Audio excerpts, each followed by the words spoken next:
I'll get it ready so we can play it at the end. Yeah, well, the video is available on our rewards page. So if you just go into my booking rewards and click on the Nassau program, it's right there. You can see it there. We've been posting it on social media as well, so it is readily available. It's a lovely video, and it's just saying that we have the strap line. It's better in the Bahamas. They're saying now it's better in the Bahamas with you there. So they're looking forward to welcoming people back after the crisis.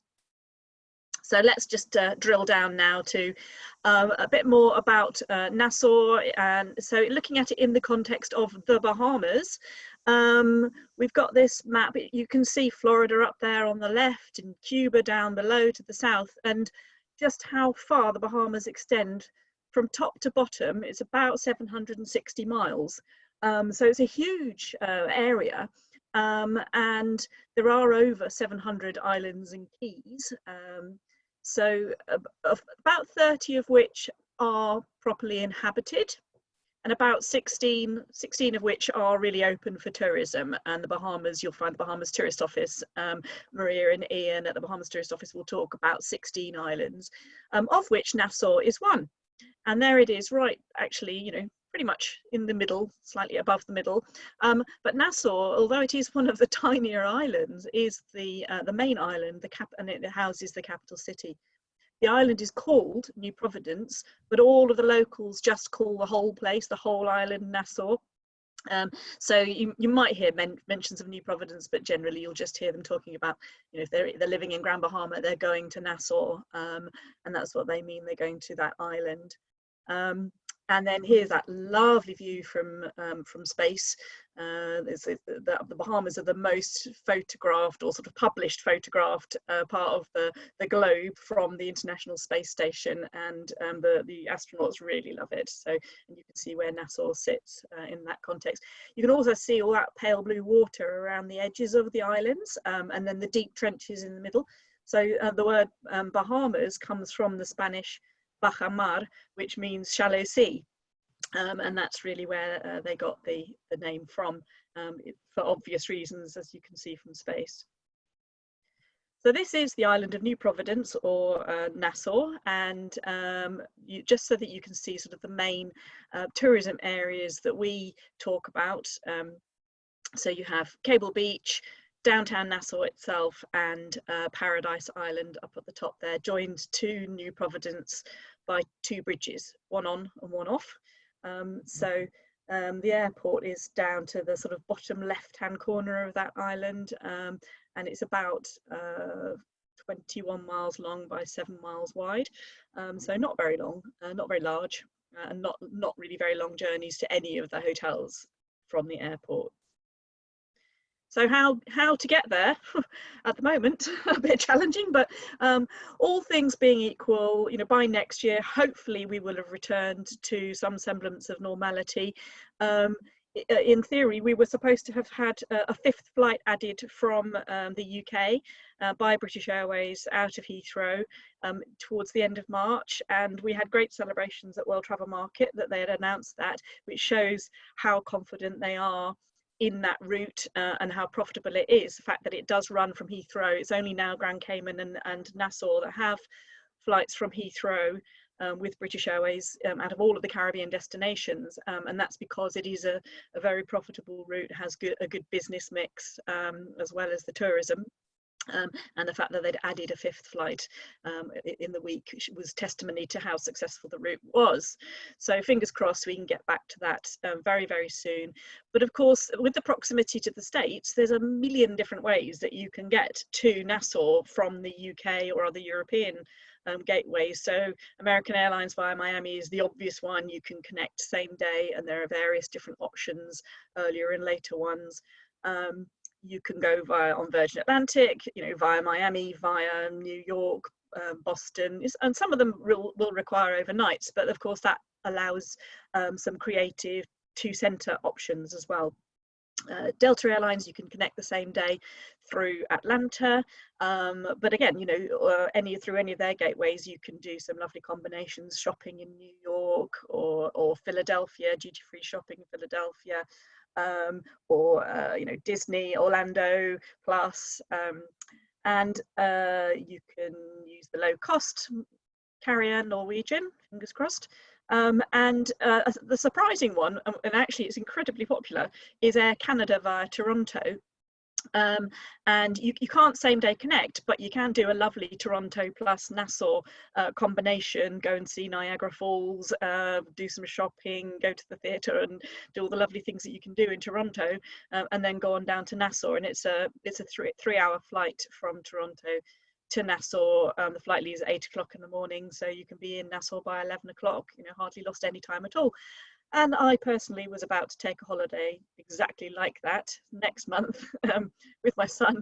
Now we're going to have to postpone. But anyway, it's an interesting and a very affordable way of doing it. So you can get some fantastic airfares with Air Canada, and you can, including business class fares. So if people want to travel a bit more in style but not spend too much money, that's a great option. So, I mean, Nassau, obviously being the capital of the Bahamas, it's a thriving city, and it's where the vast majority of the population lives, and it is absolutely full of history, colonial history, British colonial history, Spanish have been through. It has a strong pirate history, a genuine pirate history, not just the sort of fantastical one. So Nassau is full of historical buildings, full of the arts and culture, things to do that you can learn about the history. Old forts you can go and visit, so it's not just boring museums, it's sort of living history in many ways. So plenty to do, and we've got this museum that is dedicated to the pirate history of Nassau. We have they've been developing a lot more on the culinary side, and so you can now do a walking tour of Nassau, and you go from restaurant to bar to cafe to the chocolate factory at Greycliff, and these people are in the shop above the chocolate factory trying some of the finest chocolate, beautiful little chocolates, to a gelateria, to a Greek restaurant where you meet the people who've, they emigrated from Greece 40 years ago to the Bahamas. So in every place you stop, you eat and or drink, and you learn stuff. So it's a fantastic thing to do. We've got Arawak Key, which is just outside the sort of the main part of Nassau, and that is where you can go and enjoy a lot more sort of local style food.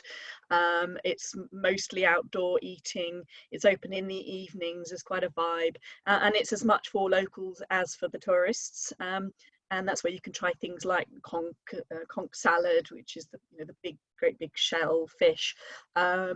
And all sorts of other local delicacies, as well as chicken and beef and so on.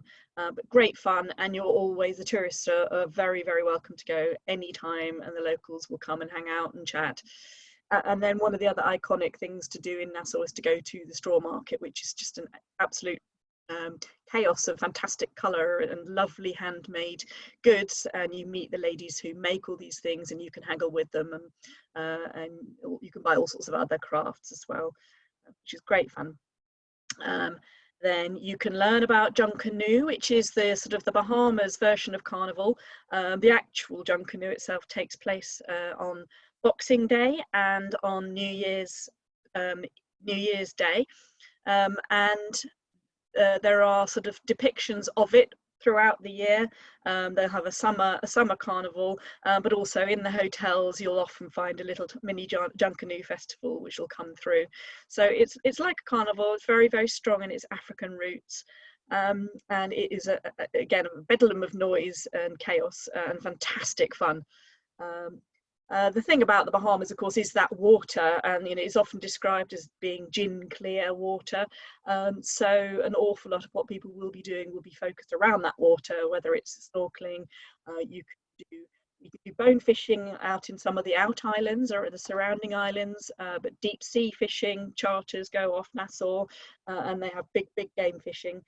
You can do a thing called snoober, which I was lucky enough to try one time, which is sort of like you have a tank and a regulator in your mouth, but the tank is actually attached to, it's resting on a float on the surface of the water, so you're not burdened by it, and you're attached to this float by a big long air tube, and you feel safe. And if you're just trying out scuba diving for the first time, it's a great really great fun thing to do. Because there's so much shallow water, you can see some lovely fish and some lovely coral without going into any kind of deep water scenario. But of course the scuba is fantastic and world-class diving, and a lot of people go there specifically for the diving, and the sailing, among many other types of water sports. One of the favourite excursions is Sandy Toes on Rose Island, and you get a ferry from Paradise Island, and it's about 40-minute ride. You go out to this lovely, it's just a long thin coral island, and when you get there you climb out of the boat, go up a little tiny hill, and there's a beach bar and a barbecue and some music playing, and then you go down the other side and onto this incredible beach, and you just chill out. You can go snorkeling, you can just lounge around and so on. So it is a firm favorite because you really feel like you're on your own desert island. And on that island, we now have our own little swimming piggies, for which obviously the Bahamas are very famous. The most famous ones are down in the Exumas. You can get there. It's a very expensive excursion from Nassau, or you can see it directly from Sandals Emerald Bay Resort. But if you're not going down to the Exumas and you just want to have a little experience of the pigs, then you can find them on Sandy Toes, and they come out. They're kept very, very carefully, and they live in a little farm in the shade, and they only come out for sort of a few moments, 2 or 3 times a day, but they are very, very cute and a fantastic photo opportunity. Nassau is also famous for its nightlife. We have 2 huge casinos, one at Atlantis Paradise Island and one at BAHA. And so in some ways we often describe Nassau as Las Vegas by the sea, because they also have nightclubs like the Aura nightclub inside the Atlantis Paradise Island Casino, and Bond at the BAHA, and amazing bars, discos, and loads and loads of restaurants to choose from. So the nightlife is fantastic actually in Nassau. And needless to say, of course, in that location we have plenty of romance. So to get married in the Bahamas, you only need to be there for 24 hours, and to secure your Bahamian wedding license, marriage license. So just drilling down now, because the Nassau Paradise Island Promotion Board, who I represent, is funded by a tax on the rooms of those hotels who choose to be part of the promotion board. So we have quite a few members, and many of them you'll be familiar with. So I will now talk through who those member hotels are and just give you a little bit of insight. Many of them have UK reps, so I've no doubt you'll learn a lot more detail about them from those guys as well. So just starting off, we've got, you can see down to the left, Lyndon Pindling International Airport. So there's the airport. Then the first resort you would come to that is a member of the Nassau Paradise Island Promotion Board is Sandals Royal Bahamian. Then we've got the Melia, Nassau Beach. Then BAHA, where we have the Grand Hyatt, Rosewood and SLS. And then over in downtown, we've got the British Colonial Hilton. We've got, I can't actually see that map myself, but it should be pointing at Margaritaville and Greycliff. So moving swiftly on, so we'll start with Sandals Royal Bahamian. It's quite a large property actually, it's 404 rooms, this one, but it's one of the oldest hotels in the Bahamas, and it was the playground of the rich and famous. It was the Balmoral Hotel back in the 1940s, and was a place where, you know about the Duke and Duchess of Windsor, Edward and Mrs. Simpson. They were sent to the Bahamas as part of their exile when he abdicated, and so he was actually governor of the Bahamas, and they used to go to the Balmoral, and they lived quite a hedonistic lifestyle when they were there. And when you go into Sandals, one of the first places you'll see after you've checked in, you can go into this lovely piano bar area, and on the walls are some beautiful photographs of the royal family, met various members of the royal family and celebrities, film stars who had visited back in the day, as they might say. So the Sandals property has got some lovely modern bits, and of course it's stunningly renovated, but it's also got this fabulous sort of celebration of its lovely colonial history. They've got 10 restaurants within this hotel, and their big feature is their offshore island, where the guests can go every day. It's there's a little boat that runs across to the island, and there's a spa on the island. They can eat and drink and sunbathe, or they can stay on sort of the main part of the island. So that's a fantastic feature of Sandals Resort. And they also have the Red Lane Spa, which is a multi-award winning spa within the property.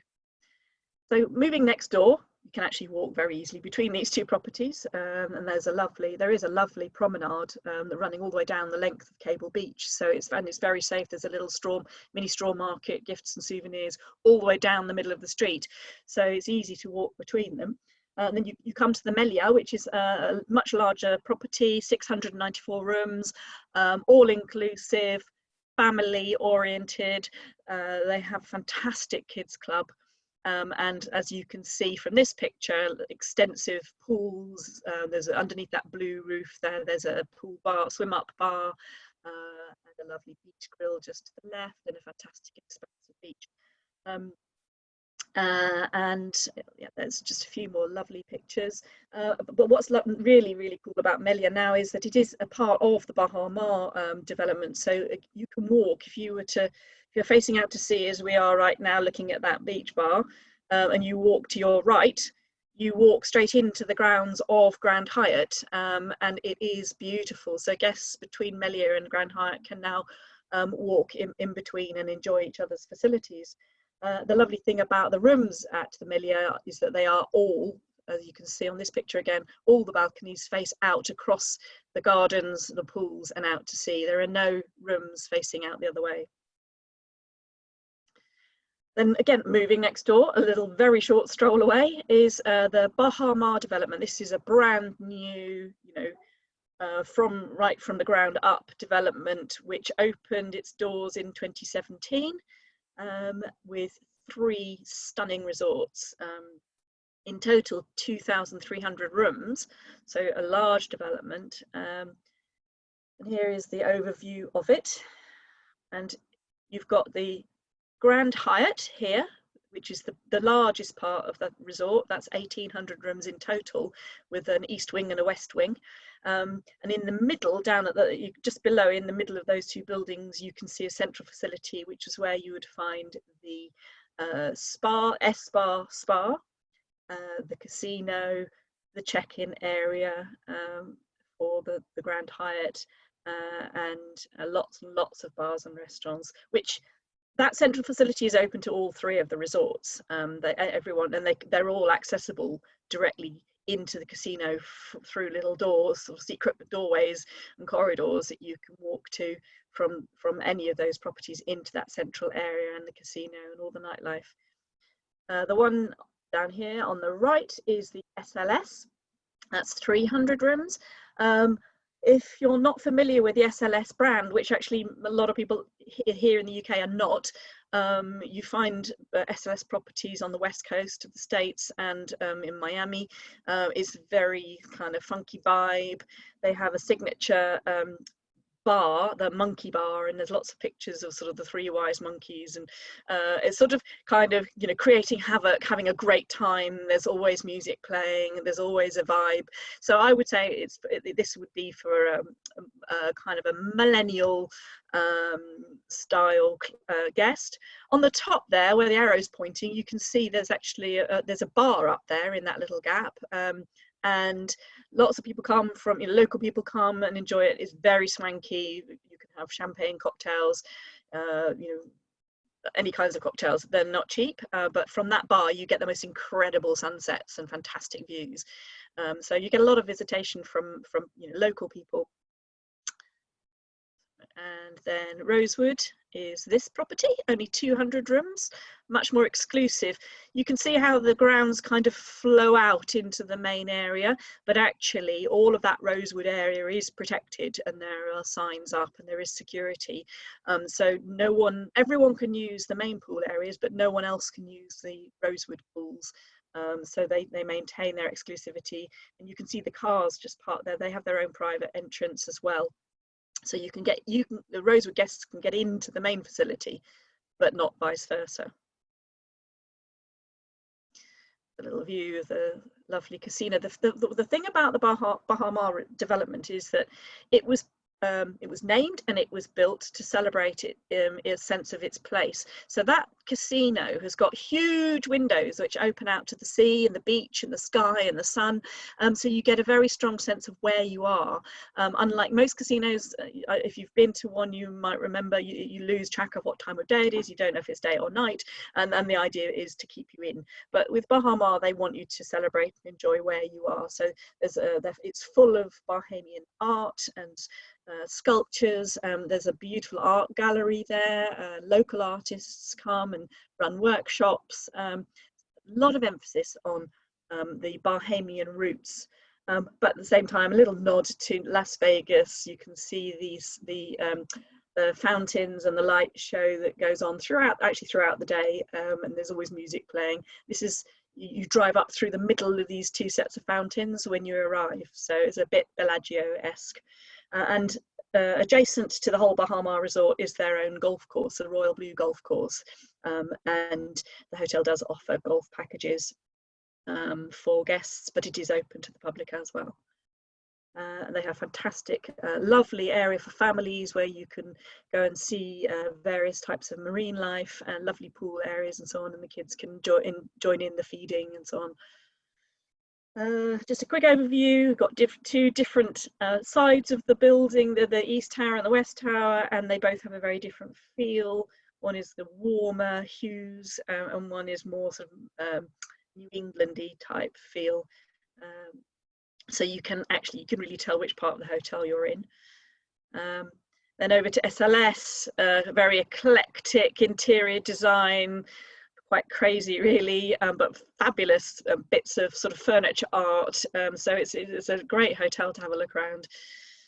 And that pool area, there's always music playing. It's always, there's always a party going on.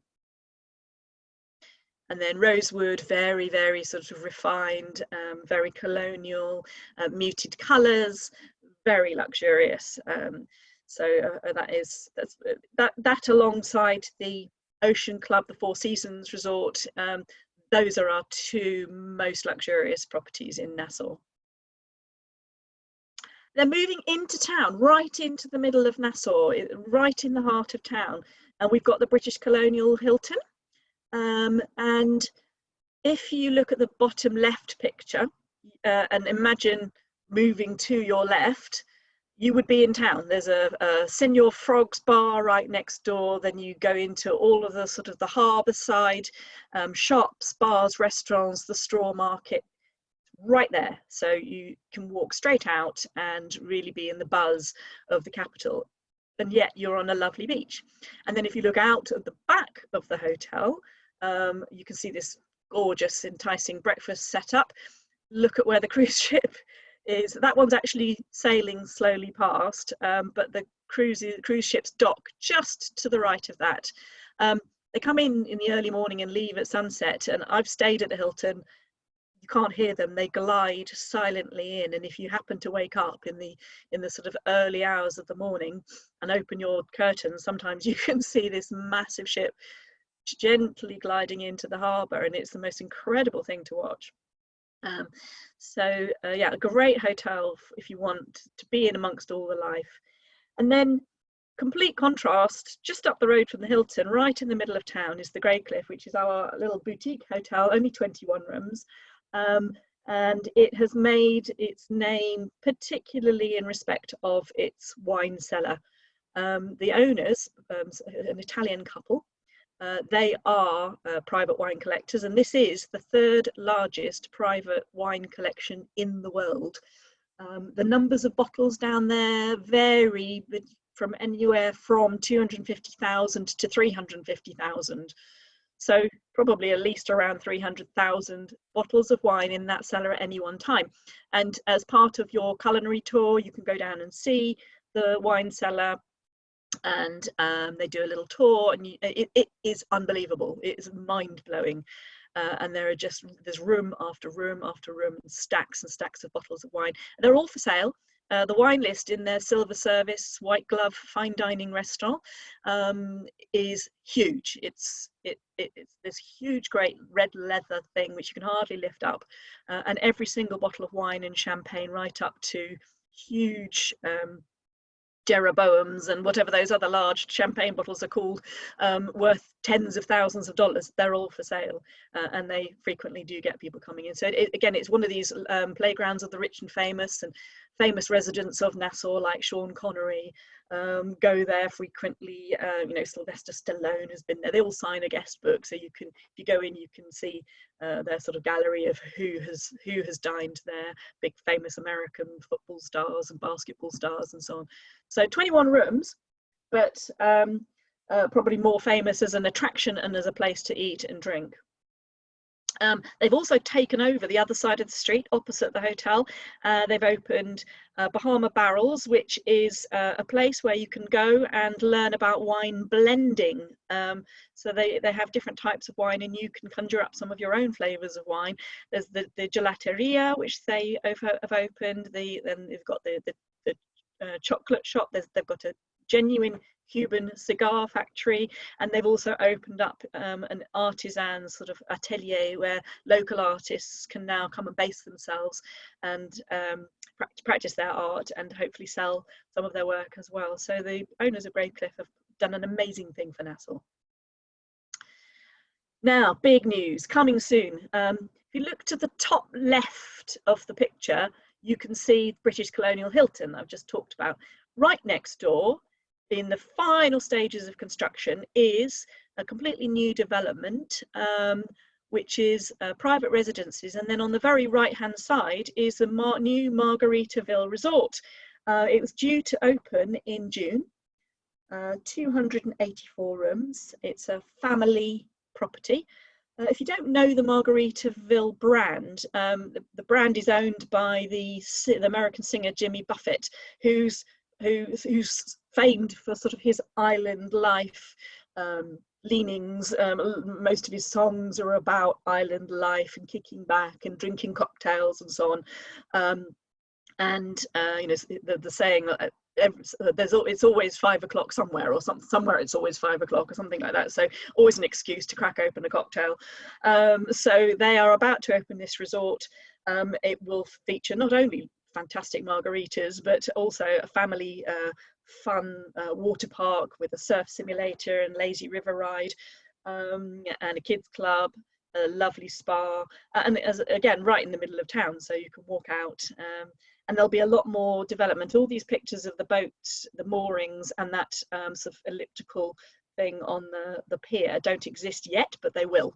And the whole of the Nassau Harbour is going to have been transformed over the next 5 to 7 years, probably. So it really will be an incredible hub.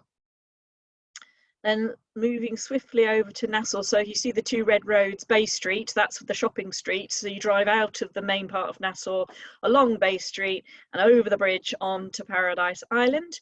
And you can see Jimmy Buffett's got a Margaritaville there as well, right next to the bridge. And that's a bar and restaurant and great fun. And anyone staying on Paradise Island can just walk there. It's very easy to get to, and again, quite good fun vibe and fantastic margaritas. So we've got the famous Atlantis Paradise Island, built long before the one in Dubai. So we are the original.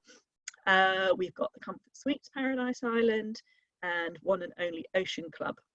Also, I should point out Sunrise Beach Club and Villas to the left of the one and only, and then down a bit further down on the other side of the island, the Best Western Bayview Suites. That's actually not Best Western anymore. I need to get a new map, but we'll take a quick look at those two properties as well. So there is Atlantis, sprawling over a huge area. You've got the beach down here on the bottom left-hand corner. that just further to the left, that's their huge convention centre. It's the biggest convention centre in the Caribbean. And then you've got the Coral, just recently beautifully renovated. It's gorgeous. The Royal, currently under renovation, and they're hoping that they were looking at hopefully using some of the downtime right now to speed up the renovations and get some more of the rooms ready. We're waiting for some news on that, but it is under renovation anyway. And then you've got the Cove, the building on the right there, and the Reef up on the very top. So just to give you a quick overview, this is the beach, fantastic for families. It's the entry-level price point for the whole resort, but you don't get any less of an experience. You have full access to all of the facilities, including the Aquaventure 140-acre water park. Then the Coral, as I say, recently renovated, looking fabulous, and all the pool areas have been upgraded with these beautiful cabanas and outdoor massage areas, and the rooms are looking fabulous. Then the Royal, if you've been lucky enough to go to the palace at the Lost City in South Africa, this is quite a surreal experience because the entrance lobby is exactly the same, except instead of safari themes, it's all marine themes, but everything else is exactly the same, the layout and everything. So it can be quite spooky if you've been to one and then you go to the other. And then the signature sort of skyline of the Royal Towers and that bridge suite, which is a very, very expensive suite. They say goes from anything from $25,000 a night. It's apparently it's quite frequently occupied. So, but they keep it very, very secret who stays there and when they're staying there. But if you're familiar with the Atlantis in Dubai, then you'll be familiar with that skyline as well. But this came first. I'm always determined to tell people that. Then over to the Cove, which is very stylish. It is the most expensive part of the resort. The rooms, as you can see on the right hand side there, sort of all junior suites, split level, really beautiful, really luxurious. The room on the left is one of the cabanas down by the pool, and you can hire those, and they come with full butler service and a drinks cabinet and so on, and you can order food, what have you, and just spend the whole day lounging around. One side faces out to the beach and the other side faces out to the pool, and then that pool area in the middle, that is Cane at the Cove, is adults only area. There's outdoor gaming tables, and it's really an area where people, there's not so much swim or play, they tend to pose, drink cocktails and look beautiful.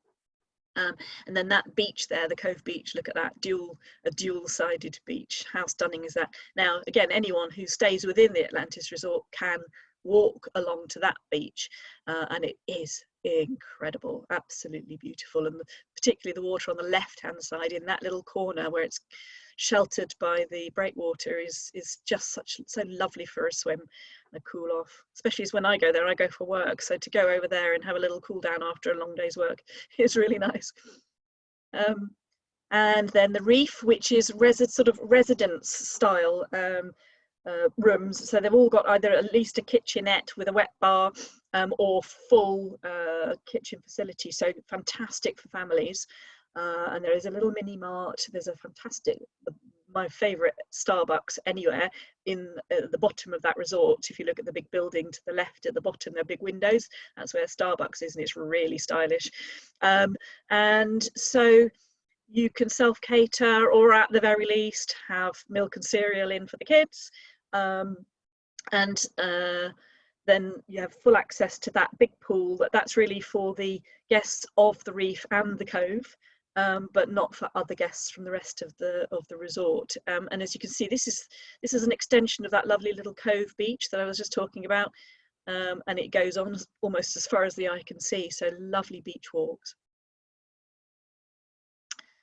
and of course plenty to do. Water sports. They've got a protected lagoon where you can do water sports within the resort. They have their outdoor marine park, the biggest outdoor marine park in the world, and they do a lot of research and rehabilitation as well. So you see that massive manta ray. I don't know if it's the same one, but they did actually rehabilitate a manta ray just like that, and got it back out to sea. And it just happened that I was there for a conference and we saw it being taken out to sea by helicopter. It was lifted out in a basket and carried out to sea. So they do a lot of good works, and the dolphin key that you can participate in is made up of the dolphins that are there, originated from Hurricane Katrina, rescued dolphins that had been in captivity in the southern US states on the Gulf of Mexico, and then they got out during the hurricane. Of course, when they've been in captivity all their lives, they can't fend for themselves, so they were taken on by Atlantis, and they've been breeding successfully, and they have a fantastic healthy population of dolphins. And what I love about the dolphins there is that they're not obliged to participate in anything. So if they decide they've lost interest, they go away, and everyone has to wait for them. And the facility is huge, absolutely huge. And there are a lot of marine research scientists there as well. So it's not just about being an attraction. It is a very, very responsible and well kept and well run marine research facility. Moving on to Comfort Suites Paradise Island now. This is right next door to Atlantis, and we always talk about this as representing probably the best value for money in Nassau, because it is often the lead price. The lead price properties sort of hover between Comfort Suites and the British Colonial Hilton, depending on the time of year and which tour operator you're looking at. But this one, the price includes a full American breakfast, which is a big money saving to start with. But also you have full access, the guests here have full access to Atlantis and all of the facilities. So if you look at the type of room we've got down there at the bottom, they're oversized rooms. Those are sofa beds. So you can have a family of 4 staying easily. Your breakfast is taken care of, and then your activities are taken care of too, because you can go across to Aquaventure, walk around all of the marine parks and so on, use all the restaurants and bars, snacks and so on, and sign those costs to your room. So this is an incredible way of seeing Atlantis and experiencing it, but without necessarily being committed to those costs of a stay there for your whole holiday, because you might also want to go out and do other excursions and so on, and explore Nassau and Paradise Island a bit more. So this is a fantastic option. Then moving across the top of Paradise Island, we have the Ocean Club, a 4 Seasons resort. Now this one is famed for being featured in the opening scenes of Casino Royale. If you like that film and you remember when he arrives in the Bahamas, he goes to a sort of a private poker lounge, and that is actually the reception area of the Ocean Club. So if you ever get to go there, and you may well if you do lots of bookings to the Bahamas and you get on one of our fam trips, you will see as you walk in, you think, oh my god, this is actually the set. They hardly change anything. So it's really quite special to go in there and sort of live that little moment. And needless to say, it is one of our 2 most luxurious resorts, with that stunning pool looking out to sea.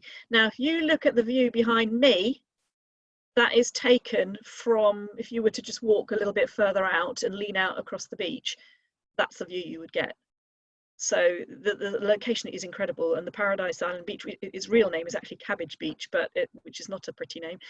So we'll call it Paradise Island Beach, and if you can walk all the way from one end to the other and go right in front of Atlantis and all the way past the Ocean Club and down to the golf course, and that would be quite a strenuous walk. All butler suites at the Ocean Club, and they do have 2, 3 and 4 bedroom villas, some of them very private. We've had the likes of Brangelina staying there with all their kids and their nannies, and having a very lovely, very private time, and they have a beautiful spa there as well. And it's also famed for the Versailles Gardens, which are at the sort of the back of the property, and these are original 14th century cloister structures brought from Paris to the Bahamas and reconstructed to replicate their original form. And these gardens are lovely for a walk and lovely in the evenings, and they host parties there and all lovely twinkly fairy lights. It's gorgeous. And then next door is the Ocean Club golf course. As you can see, stunning location. So it's almost like a links course because you can see the trees blowing there. It's very windy and with the marine sort of environment, beautiful views. So guests at Ocean Club can play here. It's a private club. Guests of Atlantis can play here. And then in the afternoons, they do open up to a few sort of visitors who are not members or guests of the two hotels. And then in between Atlantis and the Ocean Club is the Sunrise Beach Club and Villas, and that's just recently been renovated. So the two I'm showing you now are kind of self-catering options, and this one has 1, 2, 3, 4 and 5 bedroom villas, and the picture of the beach that you're looking at, I actually took myself, and I'm standing on a terrace in front of a 5-bedroom villa. So that is the private view that you would get. And then you could just see some little steps in the sort of the middle of the beach down, and that's the access from Sunrise Beach Club and Villas onto that stunning Paradise Island beach. So a great option for more independently minded travellers. So you can go to the mini market, buy your bits and bobs, or just use it for breakfast and go out for dinner. They also have a lovely little bar, a sort of bar and restaurant on property that lots of local people go to. So it's great fun because you can get talking to people and it's very authentic. And similarly on Paradise Island, but on the other side, so the views that they do get, those that have views can look out across the harbour. 3 different pool areas, so each little area feels very private and exclusive, and they're sort of famous for their luscious green gardens. The gardens are fantastic and lovely, beautiful, friendly staff to welcome you. And that concludes the presentation from me. Don't forget that if you do a booking to Nassau, to any of those hotels, then you stand to earn £20 and it's only a minimum 4-night stay.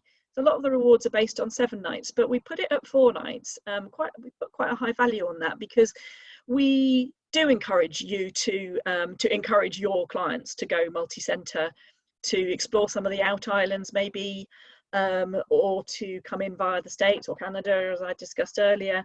So, or do, you know, often you might get 11 nights in Orlando plus 4 nights in the Bahamas. So we didn't want to discourage you from encouraging that and from still gaining value from it. So go on to NassauRewards.com, minimum 4-night stay, any of the member properties I've shown you. And then what we'll do when the world is back to normal again, we've run an annual fam trip, and we've invited people from those who do the most sort of log the most bookings. That's it. Thank you so much for that, Nadine. It's really brought back the light to life, because I'm lucky enough to have visited Nassau Paradise Island, and wow, all I can say is 250,000 bottles of wine. When can we go? You're not allowed in. We don't trust you. We've got as well, I've got a few questions that have popped in, but also I've just got another poll to do. So if I can just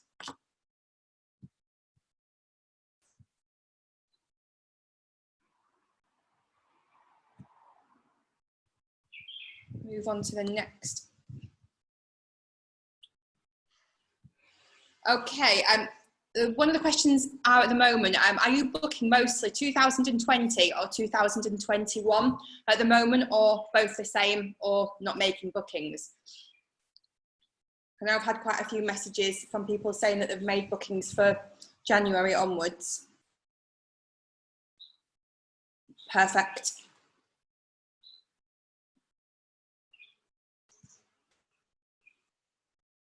Wow, it's still going. Okay, so 2020, 0, 2021, 40%, both the same, so both booking 2020, 2021, 11%, and not making bookings, 49%. So interesting to know about what to push for the offers. That's great, thanks everyone. And last but not least, who's logged bookings on NassauRewards.co.uk?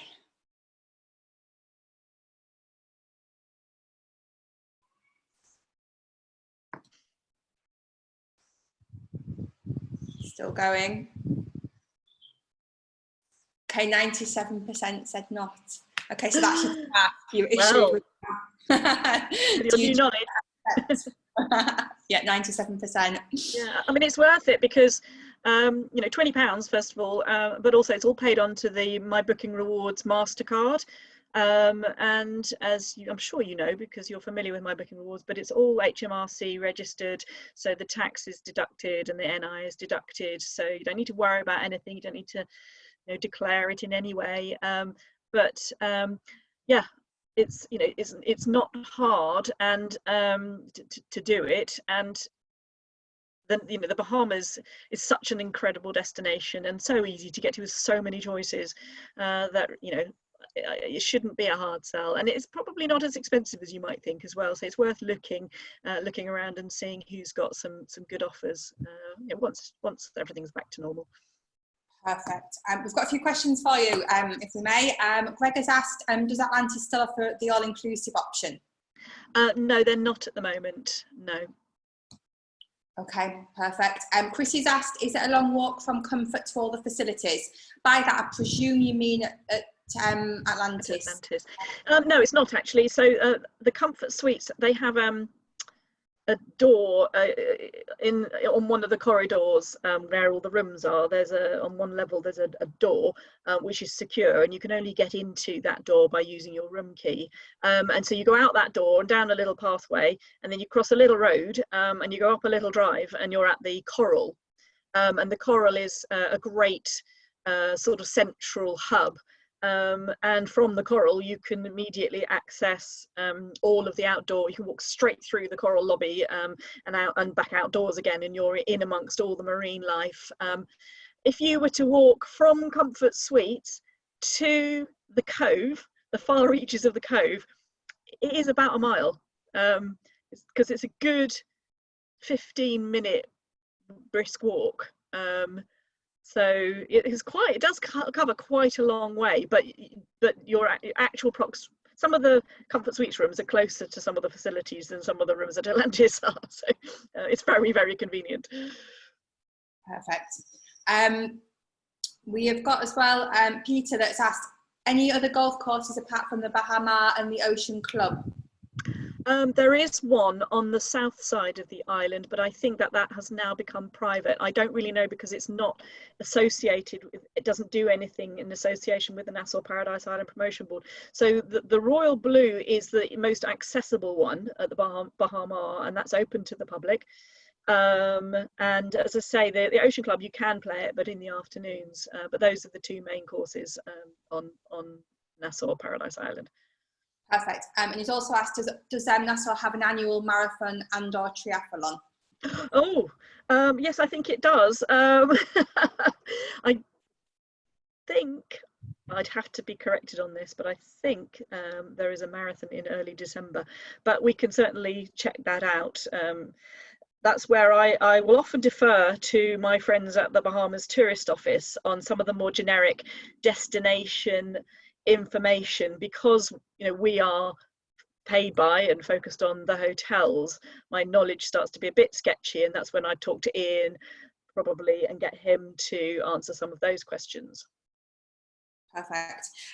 We've got another question, which is Kate and Trish have both asked the same question.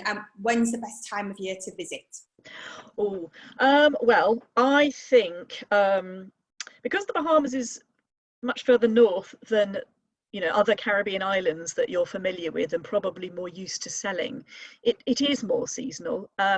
I mean, it is considered a warm weather destination, and it can be really hot in December, January, February, but then it can have a little bit of a cold snap. I mean, it can be like, you know, if you go to southern Spain in February and it's got that lovely warm sun and spring-like feel, but you might have a light jacket on. Sometimes it can be like that in the Bahamas.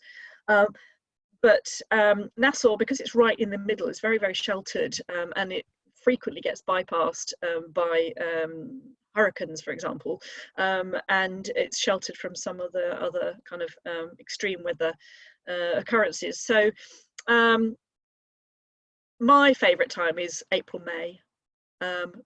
early December is gorgeous as well, because you get a lovely, very lovely clear light, very fresh and lovely.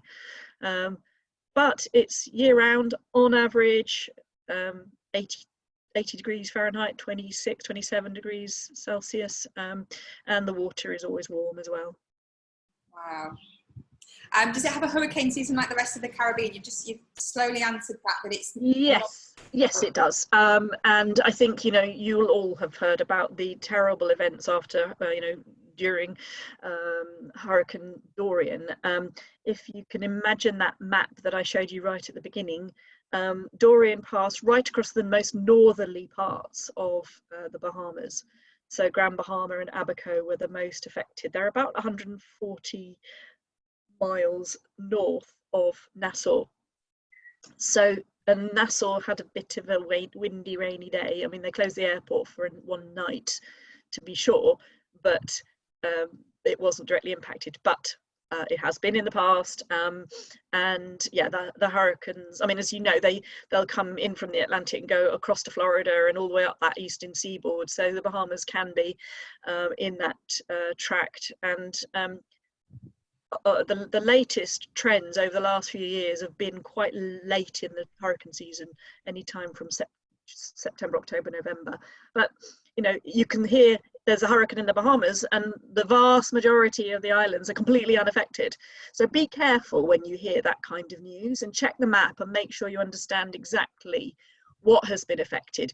Nassau suffered because of Dorian, and it was unnecessary, because, you know, British Airways, I think they cancelled one flight on that night when the airport was closed, and then the rest of the time they were straight back in again, because Nassau was unaffected by that hurricane. So be careful that you understand the map and the distances, because hurricanes can be very, very localized, and they can literally draw a straight line across a piece of land, and one side of the line nothing's touched, and the other side of the line all the trees have gone and all the roofs have gone. So just, yeah, don't be too affected when you hear that news about a hurricane without checking out your facts first. Perfect. Is it safe to hire a car and get out and about? Yes, definitely. Nassau's very safe. There are parts of Nassau that the sort of what they refer to as over the hill. So if you're in the middle of the city, you wouldn't go over the hill to all the main residential area. I mean, you wouldn't anyway. You wouldn't want to, because it's not particularly, you know, it's not pretty in any particular way. But you know, the locals would advise you to not go there. But you wouldn't. You would be driving around, you know, to see all the various beaches, and through the middle of Nassau, and out east, out west, beautiful views. You can hire mopeds. You can go on Segway tours. You know, we really encourage people to go out and about in Nassau. And you'll have noticed, I didn't talk terribly much about all-inclusive hotels. We really only have, within our members, Melia and Sandals. And they've been a long time coming. Amelia was a long time coming, because we've never really needed all-inclusive resorts, because Nassau's such a lovely city with so many bars, restaurants and things to do, and we encourage people to do that. Another fun thing to do is go on the bus, the local bus, and you go out onto the street. Remember I said that you could walk along Cable Beach between the hotels, and there's a lovely promenade where you can just stick your hand out, and any bus will stop, and just make sure it's going where you want to go. So go into town, and there's no specific bus fare, but you know, the deal is, as you leave the bus, you chuck at least $1 at the driver and thank him, and you'll be in with the locals, and people are chatting and laughing and singing and praying and doing all sorts of fun stuff, and it, you know, I've done it a few times, and it is really lovely to do. Perfect. Would it be safe to stay in a private villa? Yes, I think so, yeah. I mean, obviously with a private villa you don't get the services of you know, full services of a resort hotel, and I guess you would probably want to check out what the security arrangements are for it. But as I say, overall the Bahamas is very, very safe for the tourists. And it's ingrained in them from school. It's part of their national curriculum from the age of 5, that to learn about tourism and to value tourism and tourists, because it is their lifeblood. Perfect. And the last question that I've got still from Trish is, would Christmas and New Year be a good time to visit? It'll be a fantastic time to visit because you've got all the Junkanoo celebrations, and I mean the Junkanoo is an incredible carnival. They spend all year preparing for it, and they have big groups that they join, and there can be hundreds of people in each group, and they're given a theme, and then they make their costumes, so, and they have bleachers along the main street so that you can go along, and I guess you probably have to buy tickets for them, but you can experience the whole essence of Junkanoo. But it would be very expensive, and you'd need to book very, very early indeed to be part of that. If you want to understand Junkanoo, then throughout the year you can go to, there's a Junkanoo experience that you can go to, and you meet some people who have led teams for years and years and years, and they've multi-award winning for their costume designs and so on, and you can do a workshop where you learn how they make the Junkanoo costumes. So you get given just a little tiny sort of template, and they make them with thin strips of crepe paper and lots of glue and sequins, and it's like being a kid back at nursery school, and you sit there at the table and you stick things on and you think about your color schemes, and then you get to take that away, and then they'll teach you about the musical instruments that they use, the goatskin drums and the cowbells, and all just things that originated from the days of slavery, where they used whatever things, items they could come up with to make their music. And it was, the celebration really was a day when they were allowed to sort of hang out and make music and celebrate. So they used what they could find, and so the instruments they use now are sort of adapted versions of those. So yeah, it's a fantastic time to be there, and a fantastic celebration to learn about. Perfect.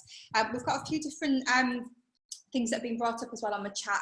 With regards to the webinar, yes, we will be sharing it with everybody, so it'll go onto the social media sites, but also it'll be emailed through to everybody, so we'll do that. Thanks, Gracia.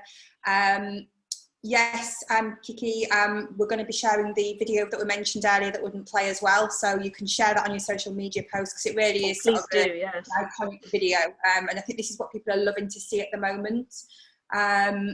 We've got one last question as well from Gracia, which is, which resort would you suggest for teens, please? I mean, I know straight away Atlantis is phenomenal for teens.